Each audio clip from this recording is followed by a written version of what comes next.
If you haven't been playing with FIDO2 passkeys on your tenant, you need to go play with FIDO2 passkeys because they are phishing resistant in ways that none of the other authentication methods are.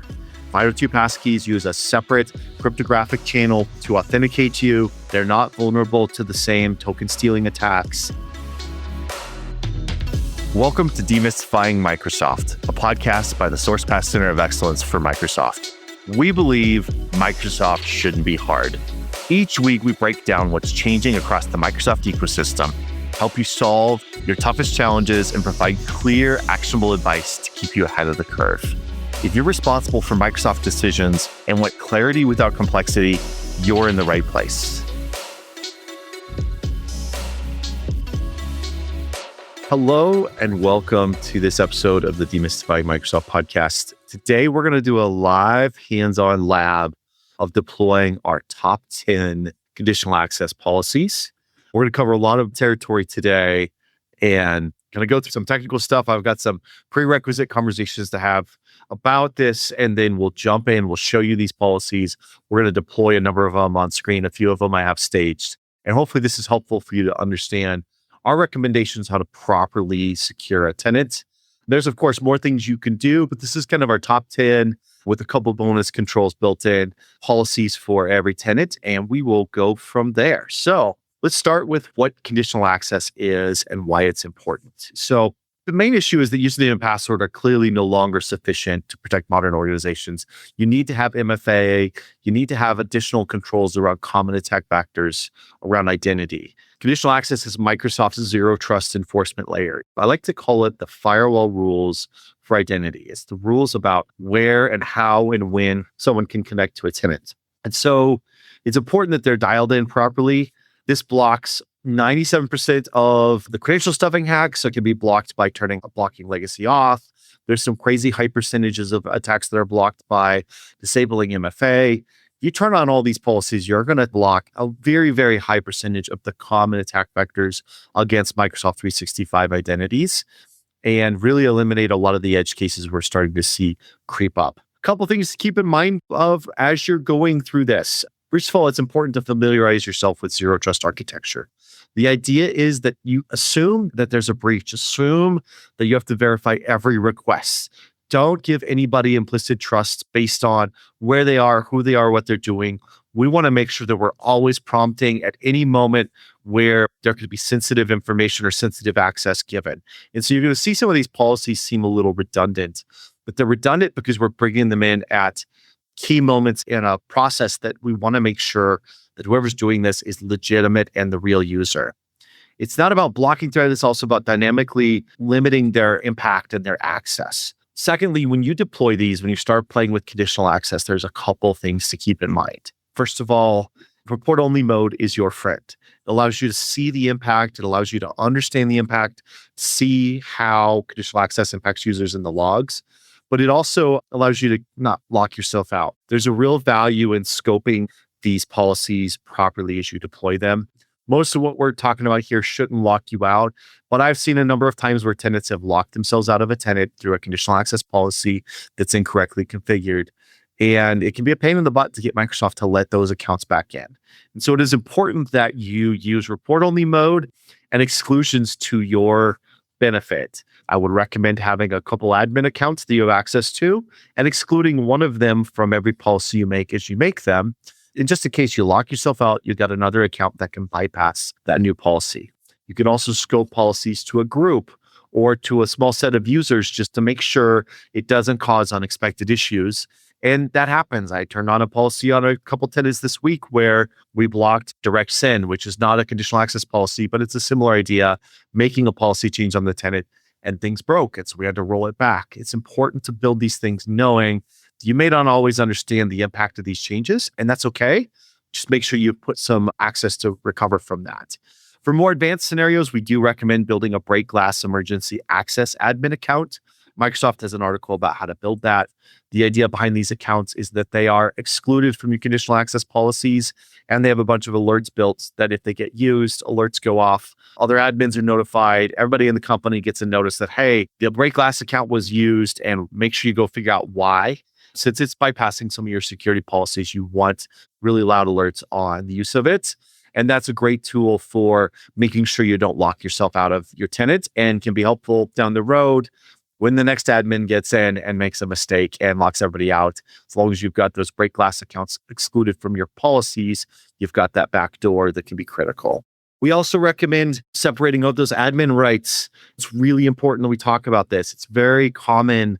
Most tenants I get into, the key admins, are using admin rights on their daily driver, the same email account that they get HR emails from and spam emails and invitations to conferences and emails to coworkers is the same account that has global admin access.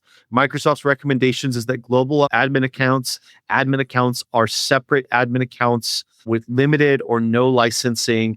Definitely very rarely do you want email on them. And also, it's worth looking at PIM/PAM. It's very easy to add a couple intra-ID P2 licenses to a tenant and build out PIM, just-in-time access capability for those admin roles, adds another layer of logging, auditing, and approval process. Finally, we will also talk about the fact that it's really easy to exclude users from these accounts. Just as much we want to exclude our break glass accounts, by default, Microsoft is going to try to exclude the account that created the policy. And that may be good for testing, but long-term, you want to go review your conditional access policies to make sure you haven't excluded departments or key users that you do need to have covered by the policy. Many of these policies are around admin action, so it's easy to exclude the most important account from the rule that you're creating. I also recommend that if you want to create exclusions that you're going to be pulling people in and out of, one of the policies that can be helpful is to use a security group for exclusions. Changing conditional access policies can take 20 to 30 minutes to propagate across the intra-ID infrastructure. So if you want to exclude somebody from a rule that's causing issues and you're excluding them explicitly in the policy, that can take a few minutes to take effect. If you put exclusions into a group, then that group will take effect almost immediately because the policy doesn't have to update. And every time the policy is invoked, that group goes and is reviewed at time of execution. So it's a quicker way to make exclusions. Finally, don't forget your change management documentation policy process. You want to make sure that your policies are followed, your procedures are followed. Other admins, future admins know what you've done. Think about your naming schemes, et cetera, et cetera. Okay, with all those caveats, first of all, let's talk about tenants where we can't use conditional access. And I'm going to share my screen. We're going to go get the portal and start poking at things. So strap in and let's jump in. So we share this window. This is my demo tenant. This is the secret squirrel technologies, super secret technologies. It's where we do a lot of our testing and it allows us to demo these things. So first of all, if you're running on a business standard or business basic license, you will not have access to conditional access. Conditional access comes with intra-ID P1. That license is included in Business Premium, in Microsoft 365 E3, E5. Some of these more advanced licenses include P1. But if you don't have those licenses and you're on Business Basic or Business Standard, you will have no access to deploy conditional access. You still have some protection. And if you log into your intra and you know you don't have those licensing, you can come here to Properties and take a look. And you will be covered by security defaults. Security defaults covers 99% of account compromise. And for reference, this article from Microsoft shows you all the things that security defaults covers. 1, it requires all users to register for MFA. 2, it requires admins to do multi-factor authentication. 3, it requires users to do multi-factor when necessary. Microsoft gets to decide what necessary is. We'd like a little bit stronger decision on that, but it's still better than nothing.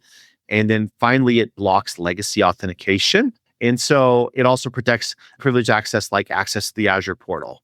So we're going to cover these in our conditional access policies, but I wanted to call out that security defaults is not a bad way to go. It's better than nothing. If you have a tenant that doesn't have conditional access, or even if you do and you haven't deployed it, security defaults is a great baseline.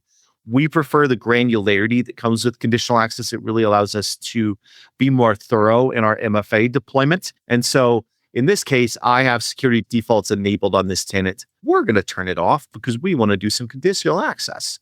And it's asking me why. I want to say my organization is planning to use conditional access. This is my demo tenant, so I pre-staged the fact that it was in security defaults so that I could show you what it's like to switch it. Obviously, as soon as I clicked that, it brought me over here and said, great, jump in and do it. And you'll see here that I have a few policies staged here, and Microsoft has a few policies staged. Most tenants these days will have some Microsoft staged policies, which is great. They're usually solid things. And we're also going to use the templates for Microsoft to build this out. So it's helpful to see these policies in here, but we're going to start with number one. Where do we start? And these policies that we recommend are going to be built in order of impact. So number one policy we want, we're going to go build it from the templates. Microsoft's templates in here are great. I love using them. They're built properly, they're well labeled, and they're easy for other people to understand. So we're going to do the first policy, which is require multi-factor authentication for all users. This is number one. We're going to turn this to on. Again, you can do report only. You'll notice that it's excluding the user I'm using now. By default, Microsoft will always exclude the user creating the policy. And this policy excludes directory synchronization accounts. If you're using Entra ID Connect or Azure AD Connect, those accounts cannot use MFA. So by default, this rule excludes them. That'll save you some heartache if you do have those things in place. We're going to create this, and I'll show you what that policy looks like after it gets created. Give it a second, hit refresh, and here it is, number one. Here's our policy. And as you can see, each one of these conditional access policies has a standard set of controls. You don't always have to use all of these assignments and controls, but it's helpful to understand them. In this case, this applies to all users with directory synchronization and my account excluded. We're going to unexclude me. I understand the risk, and I'm choosing to keep us excluded. The scope is that we're applying it to all users and all resources that used to be called all cloud apps. There's a lot of granularity you can get into here, and we'll call out a couple of variables here. There's a lot of really good documentation online. Copilot can give you a lot of good guidance on how to configure conditional access. I'm not going to be exhaustive in here because we're more talking about our top 10. So we're going to focus on that. We're not currently configuring a network. We are not calling out any specific conditions. We are just saying for all users getting into all cloud apps, we are going to allow access as long as they achieve multi-factor authentication. That's all this policy covers. This is number one most important. And let me talk you through what this covers. This covers all admin logins. I haven't excluded any admins. I pulled the exclusions out. So all users, all admins, and all guest accounts. Now, one of the policies you won't see in our list is a policy requiring MFA for guest users. Some tenants, they like to have a separate rule that requires that. This covers guest users, but I would recommend that if you really want to be more specific, you can actually get into more granularity and you can do groups around things like guest users. Our number two policy now is we're going to go back in and we're going to do a policy that's almost the same, except for is going to require multi-factor authentication for admins. Again, Microsoft has a great set of templates. You know, switch to all here to see all the different policies, and we're going to use a bunch of these. Second one we're going to do is require MFA for admins. Now, why do we have a second one for admins when we've already built one for our all users? Admin roles have so much access.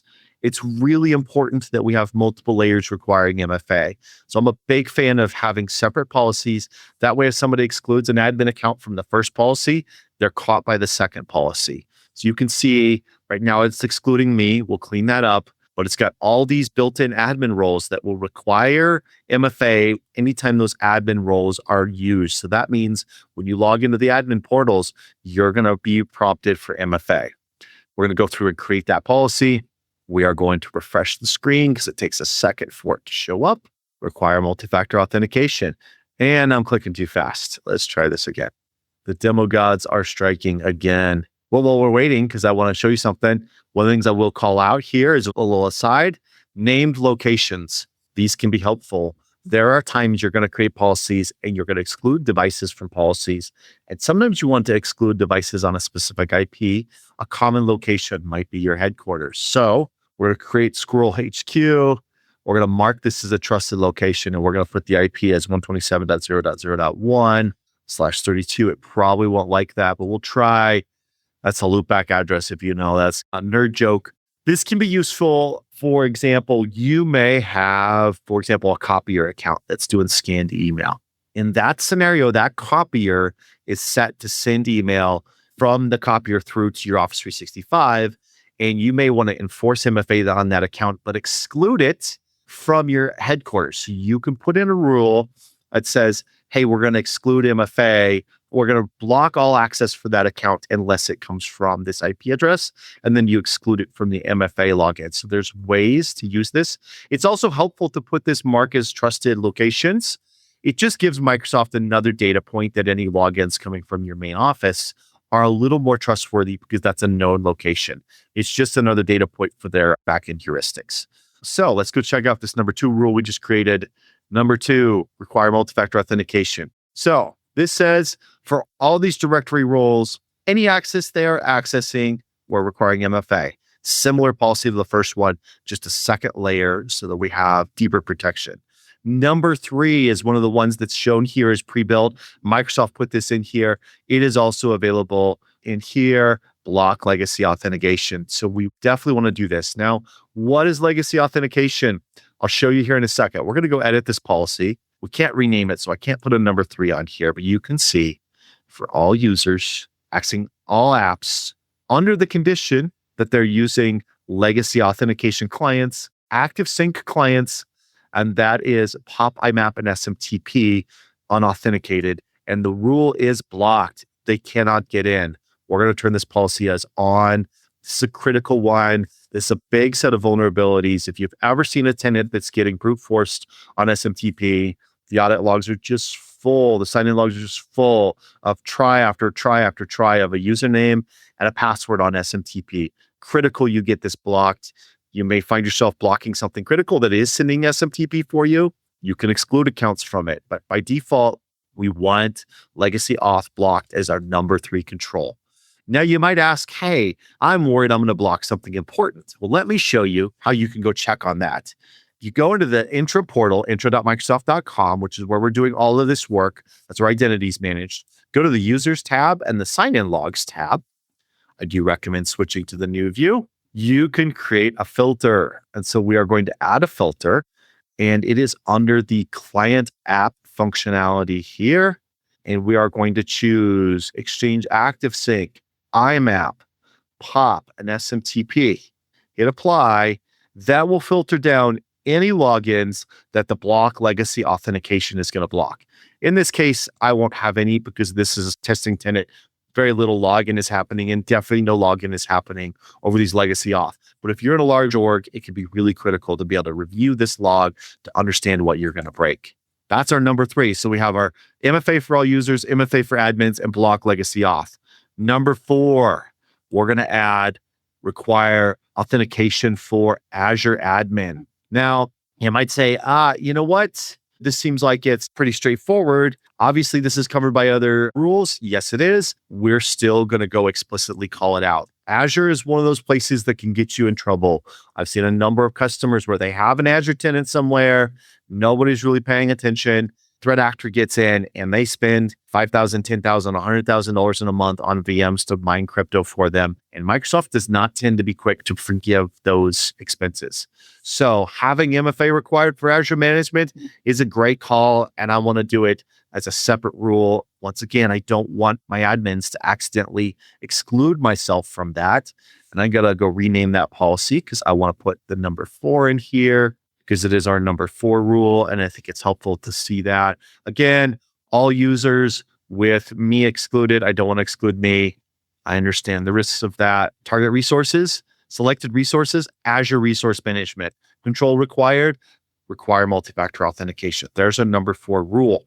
All right, now we are going to go look at our number 5 rule, which is I pre-staged here because I wanted to show you, and I didn't want you to have to watch me building it. We're going to call this our number 5 rule. MFA is required to enroll or register devices. So this applies to all users for the action of register or join device. Again, I require MFA. The reason I want this rule is I want to make sure that if a threat actor gets into an account and they have a stolen token, at the moment when they try to enroll a threat actor device they have that they're using to perpetrate the attack, they're required to prompt for MFA. So they got through MFA the first time, but the second they do a privileged access, which is enroll a device, make a device trusted, they're prompted to do MFA again. It adds a layer of protection from that assumed breach perspective that requires them to jump through a hoop at the moment when they try to pivot or maintain their persistence through an attack. Number 6, same thing. It's a similar policy. We are requiring MFA for Intune enrollment. This again, all users, one resource included. It's the Microsoft Intune enrollment. Every once in a while, when you try to go set up this rule, you're going to find that the Intune enrollment is not available as one of the specific resources in Conditional Access. Do a quick Copilot search on the error message you get. They'll talk you through. You can register the Intune enrollment control, and then it populates this. Again, very similar policy right here. We're just requiring MFA. As you can see, none of these policies are incredibly complex. They're just layers of rules that are going to keep our users more secure. Okay, the next one we're going to do is we're going to go back to Microsoft policy templates. We're going to go to all, and we're going to search for phishing. This policy is our number 7 rule. If you haven't been playing with FIDO2 passkeys on your tenant, you need to go play with FIDO2 passkeys because they are phishing resistant in ways that none of the other authentication methods are. FIDO2 passkeys use a separate cryptographic channel to authenticate you. They're not vulnerable to the same token stealing attacks. They're much more secure, and we highly recommend that admins and privileged users, people like executives, accounting folk, HR people who have access to sensitive data, that we are requiring them to use phishing resistant authentication. I'm going to leave this in a passive mode right now, in report only mode, because I don't want to disrupt our presentation. But this is a great one. And if you're an admin and you haven't played with enabling FIDO2 passkeys, please go and do that. We've posted a video in the podcast in the past with Dom Kirby where we talked about the advantages of passkeys, some of the ways you can do it. You don't have to use a YubiKey now. You can use the Microsoft Authenticator app. You can also use third-party apps now, like 1Password or Keeper as well. So it's a critical thing. Windows Hello for Business is also FIDO2 authentication. So there's a number of ways to achieve this. But number 7 is our phishing-resistant MFA for admins. And eventually I would pivot that to be for admins and for highly sensitive users. Number 8. Now we're moving into a spot where we are starting to really lock down things. So we are going to limit browser sessions for privileged users. And I may not have staged this one properly. So we might come back to this one.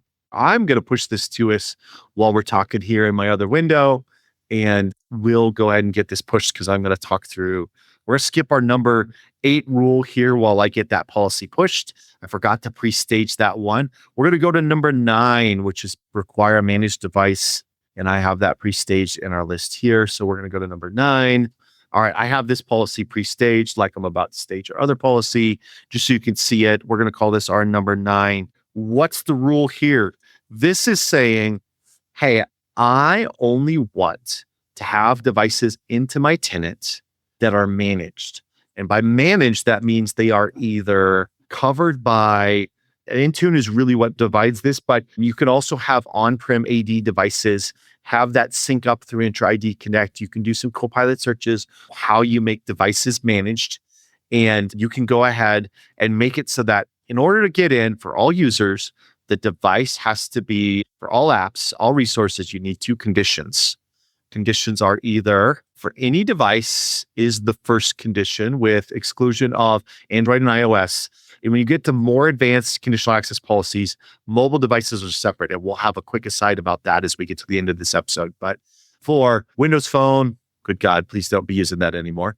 Windows, Mac OS, and Linux, I need managed devices. And so that gets covered by, it's under block access. We're excluding devices that are managed. So here we go. You can see here that there's a policy here that says for devices that are either intra-joined or devices company owned and it's intra-hybrid joined. So these are either fully intra-joined devices, which we're requiring MFA to get the device to get there, or they're on-prem joined, and that's synced through our policies through Intra ID Connect. So this is a really great way to make sure devices are known and managed. And I'm going to tell you that there's 2 ways to prevent the token stealing attacks we're seeing quite a bit of these days. And those 2 ways are through this policy or a compliant devices policy. Now, we are not going to have a compliant devices policy here today. We're going to use just this managed devices, but to take it another step, you ratchet this up and you can do this as a compliant device. You build compliant policies in Intune, and you go ahead and drive those scenarios where you're requiring the device to be compliant both those controls, managed devices and compliant devices. When a stolen token is replayed to get into a tenant, Microsoft then says, great, I see your token, you're good, but can you also pass me your compliant or managed device information? And that's when the login fails. So these two controls are really critical if you'd like to get to the point where you are not having issues with those token stealing attacks getting through. So it's a great tool for those scenarios, and I highly recommend these policies. And I'm going to exclude my current user and leave it in reporting mode, actual report only, because I don't have a managed device on this account. This is my demo account. So let me go to here. I'm going to get my policy published in here for the number 8 control, which was limit browser sessions. So let me get this published here. I'm pushing it from our friends over at Cloud Capsule, have a lot of these policies pre-built. And so I try to use the templates from Microsoft or the templates from Cloud Capsule because they're solid. While that's coming in, we're going to do our number 10 control, which is, I built this twice. I can actually kill this off because we built this twice. Our number 10 policy is device block device code flow. Now, device code flow is a newer attack we're seeing. Device code flow is a way of authenticating that uses something like you might see on your Apple TV or your Roku when you're connecting up your ESPN app. You say, log into ESPN, it pops up and it has a little QR code and a 6-digit code. You scan the QR code with your phone and you type in the 6-digit code and then you authenticate. And that passes back to your TV a token for it to authenticate as you. And in this case, Microsoft has built this same functionality so that if you are authenticating a device like maybe a conference room PC that doesn't have a keyboard and mouse and you need to authenticate it, you can use this device code flow to bypass that. This is a great tool. It's one that we're actually starting to see quite a few threat actors leverage. It's a great way for threat actors to get in.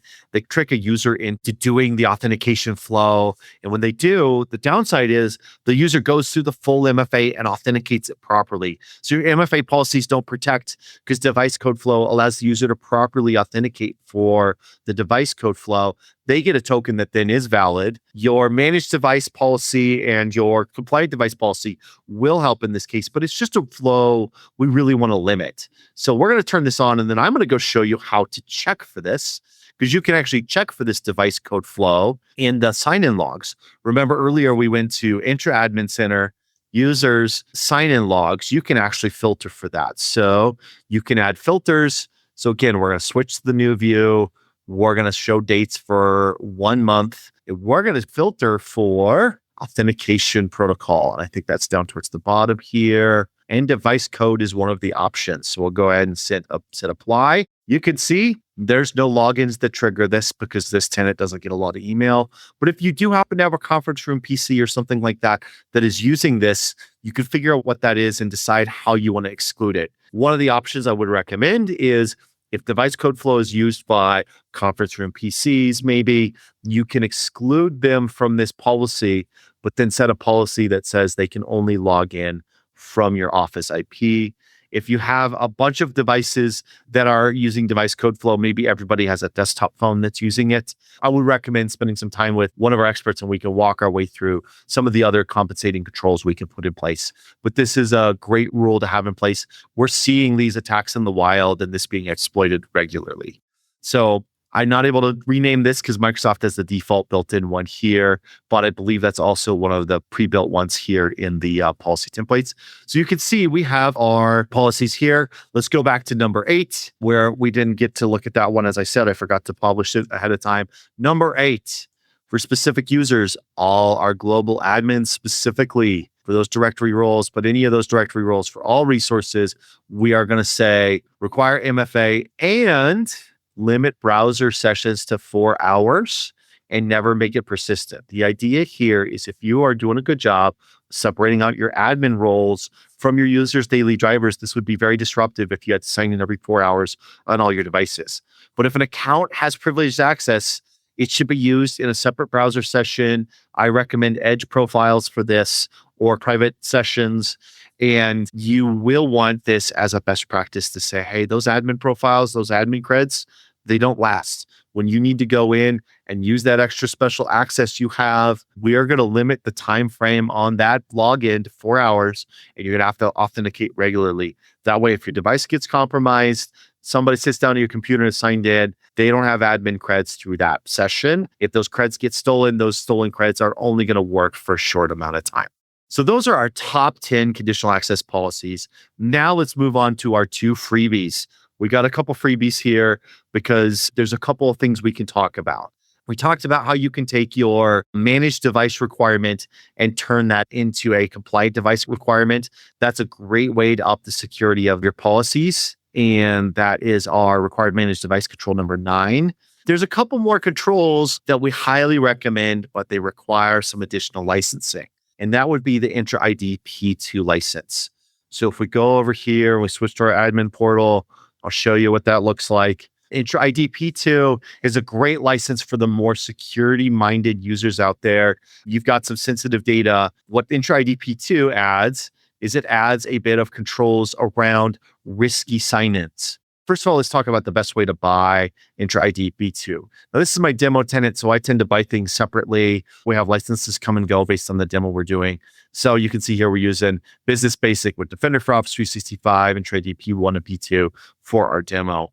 But Intra ID P2, the advantage of P2 is that it adds all these identity controls. But the disadvantage is it's a $9 per user license. So if you're on Business Premium, you're paying your $23 a month for Business Premium. Adding the Intra ID P2 for $9 is a lot. But you can now buy the Defender Suite for Business. Great value. It's a huge upgrade from Microsoft. And thank you, Microsoft, for releasing this license. We've been asking for it for years. They finally came through. It's a suite that bolts on top.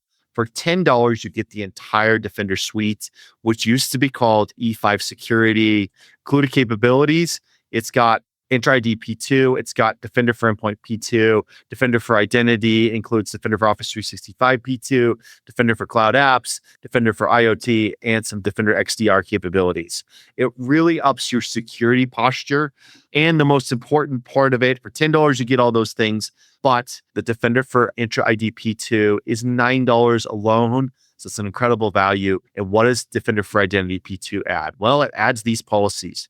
Number 1, we get our risky users policy. Now, Microsoft pre-built this one in here for us. Not every tenant's going to have this pre-built, but you're going to have 2 layers. This one is going to block risky sign-ins. And so right now it's applied to specific users. We would eventually switch it to all users.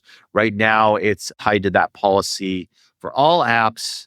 Anytime a condition is triggered, which is sign-in risk of high, one control is selected, and that control is to grant access, but require one of the selected controls. Every time they're going to require a re-sign in. So anytime a risky sign-in is triggered, they're going to require you to re-sign in here and require MFA. So they're going to trigger an additional MFA login. Now, a number of ways you can handle this is a lot of people will say, hey, I want high and medium covered. You have a number of different things. You could have multiple policies. Some people will block sign-ins that are high risk. For medium risk, they'll trigger another MFA authentication. You can trigger a password reset. There's a number of things you could trigger, and that's for risky sign-ins. So that would be policy number 1 in our bonus category. Policy number 2, we're going to go build out together, and this is for risky users. Now, I don't remember this is a tenant, so let's see if we can find it if this is one of the pre-built templates. So we got our risky sign-ins.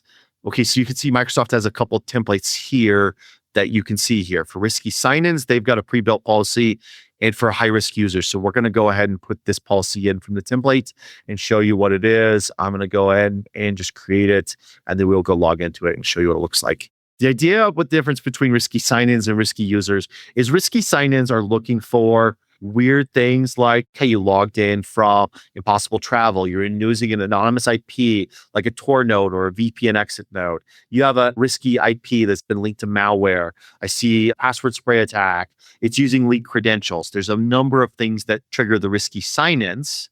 Now we're deploying risky users. Risky users is tied into variables like We see leaked credentials. We see unusual file access patterns or suspicious API access. Threat intelligence links the account to a known threat actor. So these are additional layers that Microsoft is bringing in. You don't always have access to why they triggered it, but the policy says for all users accessing all apps, if you trigger the user risk in the high, we could add this to be a medium. We say for any of these higher medium risk policies, I have controls. In this case, again, they're granting access, but they're requiring multi-factor authentication and a password change. And that's for every time somebody signs in as a high-risk user. So once again, this rule will allow us to say, if this sign-in looks risky, I'm going to require you to not only MFA, but I'm going to require you to change your password.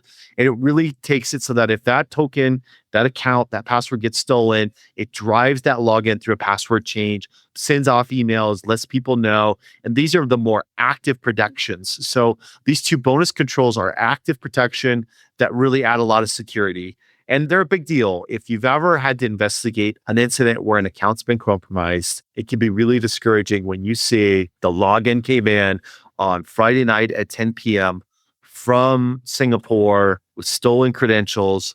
It was identified as high risk by Microsoft, but nothing happened.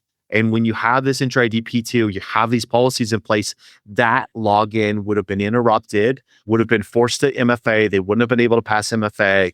And that would have been the end of the story, as opposed to them sitting in your tenant for Friday night, all day Saturday, all day Sunday, Monday morning. All of a sudden, somebody notices, if they pay attention, if somebody notices that login and maybe goes and changes something.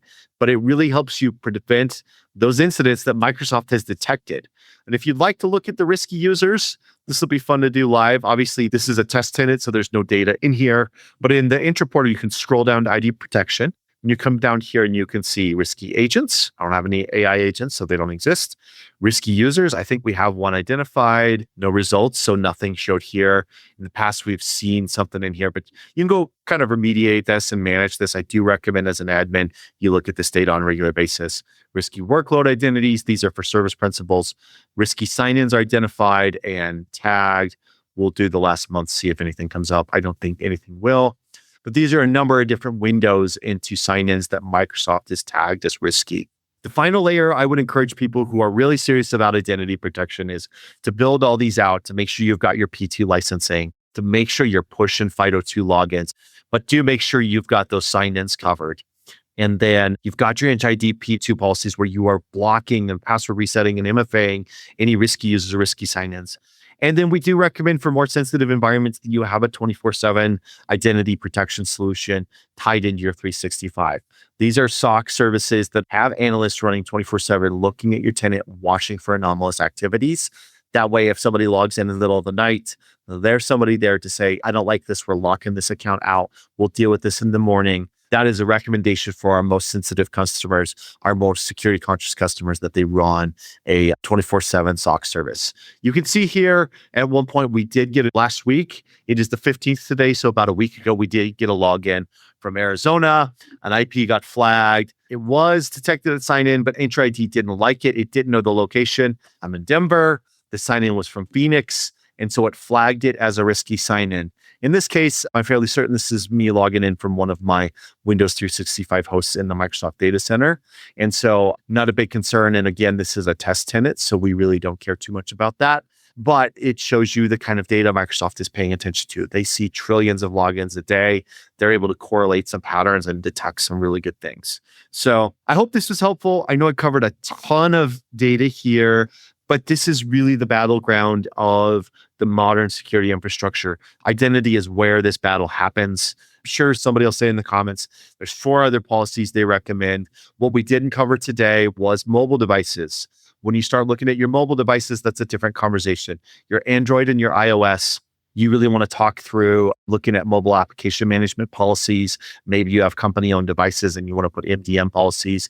You can start to put policies in there around how the mobile device is accessed. You could also start to put in policies around things like SharePoint. Can you access SharePoint from bring your own devices? Are you allowed to download files on SharePoint from the web interface? There's a number of additional policies you can put in. So I think a super secure tenant probably has 16 to 18 policies. But for today, we really wanted to cover the core identity protection policies and really drive you to a position where you're secure. We have a document covering this that you can get from our website. Click on the link in the description. And hopefully you found this helpful. If you want help deploying this, we deploy this for customers all the time. We can walk you through it. We cover this as part of our security hardening engagements, and we can help you customize it to your tenant and make sure you're in a spot where your tenant is secure. I hope this is helpful. Had a lot of fun doing it. It went better than my last demo of this topic. It's kind of a learning curve to know how to demo it, but I think it went well and we kind of covered all the key things. And here's wishing you the best in keeping your tenant secure from these threat actors. And we'll talk to you on the next episode. Thank you. Take care. Thank you for joining us on Demystifying Microsoft, brought to you by the Sourcepass Center of Excellence for Microsoft. If you enjoyed this episode, please like and subscribe on Apple Podcasts, Spotify, YouTube, or wherever you listen so you don't miss an episode. If you would like to talk to one of our Microsoft problem solvers, click on the link in the episode description or contact our team at sourcepassmcoe.com. Thank you.